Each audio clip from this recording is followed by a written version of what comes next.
sinh có thọ ra đê tiền lung hoa ya Giêsu lòng chúng ta quay ra sai ra từ ngày mà con là cao Giêsu lòng chúng ta quay ra sai ra từ ngày mà con là cao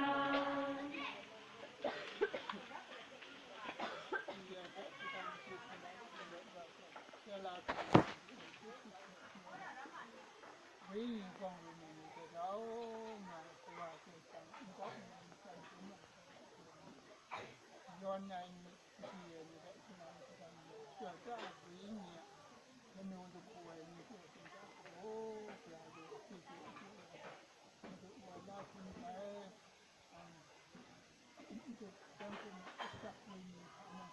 dạ thì nằm cao trái mà dạ cho đã thì nào thì nào là cái đại thì là kita akan jadi indahnya beauty sekolah tak saya menunjukkan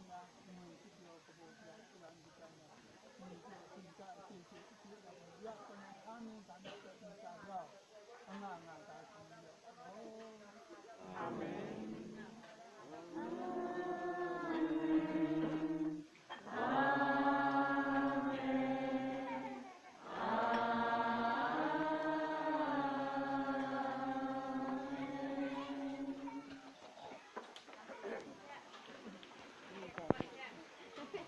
Amen.